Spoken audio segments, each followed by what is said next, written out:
Hi again then guys, and welcome to episode 28 of Dirtmasters, the review series for the real rally cars that are featured on Gran Turismo 6. And in this episode we're featuring what is one of the most popular and fastest rally cars in the game. It's the Audi Pikes Peak Quattro. This is the faster of the two available Quattro rally cars. Significant increases in this model when compared to the other Quattro. Around 50 horsepower more, 90 kilos less, and significantly higher PP. But how does it compare overall to the other rally cars in the game? Well, let's go to the track to find out. Now, as we already mentioned in the outset, this Quattro is among the most powerful of rally cars available in the game. So, unsurprisingly, for acceleration, it achieves a strong 5 out of 5. For low speed handling as well, though, it gets a strong 5. And that is perhaps surprising, because a vehicle with so much power and performance wouldn't usually be easy to drive. But that's the great thing about the Quattro. It is actually a very forgiving car at low speeds. It's very nimble and has plenty of grip, but not so much that it has understeer. And for city tracks in general, not really surprisingly, I'm giving it a strong 5 because it's quick and feels very much at home here. So now let's see how it takes on a country track. Now, many vehicles that cope well at low speeds have a bit of trouble transferring that ability to their high-speed performance. It's very rare to have the best of both. But this car actually does very well in that regard. Now, the high-speed handling is not perfect, so I'm giving it a 4 out of 5 for that, because the faster you go with this car, the more understeer does start to come into play. So it's not quite as good for high-speed handling as it is for low speed. That said, it is still a very good high-speed car. Unsurprisingly, for top-end performance, again, I'm giving it a strong 5. And for this track in general, I'm also giving it a strong 5 because it's among the quickest and overall is still very much at home on tarmac-based rallies and is, as you'd expect, a point-to-point missile. Let's see though how it copes on a dirt track. The problem that can occur for these extremely high-powered rally cars is that you have so much power and so much performance that it can be awkward to really use all of that performance to the full.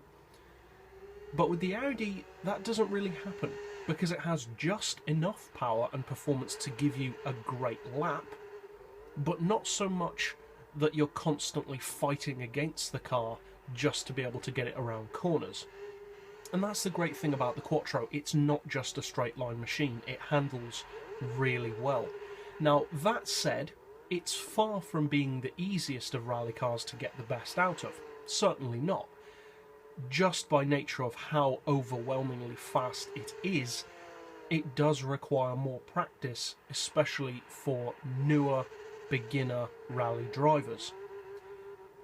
Overall though, it is a brilliant dirt racing rally car, among the quickest in the game, not surprising, and overall I'm giving it a strong 5 for dirt tracks.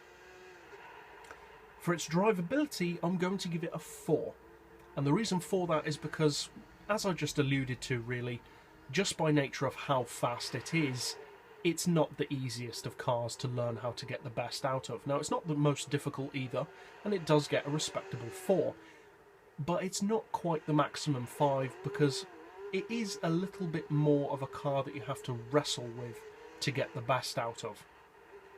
So, a good result overall so far for the Quattro on all track types, but what about finally on a snow track? Now, for all-wheel drive cars in general, you can never be too sure how they're going to react to a snow track, but especially so in a rally car that has this much power. Well over 600 horsepower is a lot to deal with in a rally car. But the Quattro, I have to say, deals with it really well, and it's not hard to see why the Quattro was such an overwhelmingly successful rally car in real life. because it has what Audis today have become known for, and that is utilisable performance. It's fast, but it doesn't have the challenging personality that many other rally cars of a similar power or performance have. It's a very forgiving car, it's very user-friendly, it gives you plenty of feedback, and it's not difficult to correct mistakes.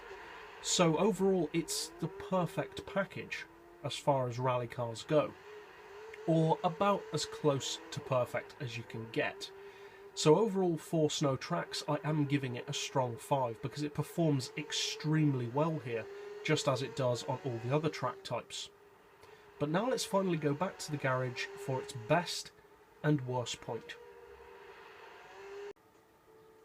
Now, overall, the best point of the Pikes Peak Quattro is just how utilisable its performance really is. It gives you everything that you could want from a rally car in a highly usable and very user-friendly package.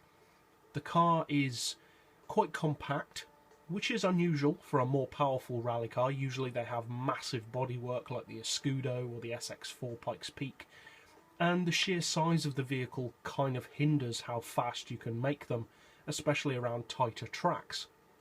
With the Quattro, that's not the case, because not only is it the short wheelbase Quattro that this car is based on, but also the aerodynamic appendages aren't that large as far as Pikes Peak cars go. So both from a compactness point of view and also the amount of performance that it has, being a lot of power but not a ridiculous amount of power, means that it has everything that you need to the perfect degree. It doesn't have too much of anything. It's not too big. It's not too light. It's not too powerful. It's just enough to be controllable, yet highly competitive. And as we mentioned on our snow track, it's also great for driver feedback. You can really feel what the car will do on any given surface. And overall, one of the best things about this particular Quattro is it's one of the very few rally cars that you don't actually have to pay for, because you can win it in career mode. So for value for money, it's the best in the game, to be honest, because you don't even have to buy it. Now, if you haven't won it in career mode and you do want to buy one, it is a £1.45 million rally car, or million credit rally car I should say. So it is pretty expensive, but still far from being the most expensive. And value for money, even if you do choose to buy it, is superb. Now, as an overall tabulation of all of its ratings put together, it achieves a very impressive 4.8 out of 5 overall rating, which is very close to being perfect. Now, no car is perfect, but that is a very impressive result for the Pikes Peak Quattro. As far as its worst point, well, its worst point is that at higher speeds, and we alluded to this earlier in the video, at higher speeds the handling does become a bit stiffer. It becomes heavier. Now, that does occur with quite a few cars, but the problem with the Quattro in this regard is the handling is so good at low speeds that you notice it much more at high speeds, whereas in other rally cars they're not that great at low speeds anyway, so the difference isn't so noticeable. Whereas with the Quattro, it can give you the impression that it's worse than it actually is because of just how good it is at low speeds to begin with. But overall, it is an excellent rally car, and I would recommend it to anyone who's looking for an overwhelmingly fast rallying machine.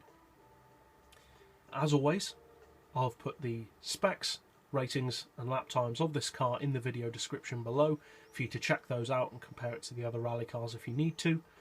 And that's it for this episode, so I'll see you guys next time, and as always, thanks for watching.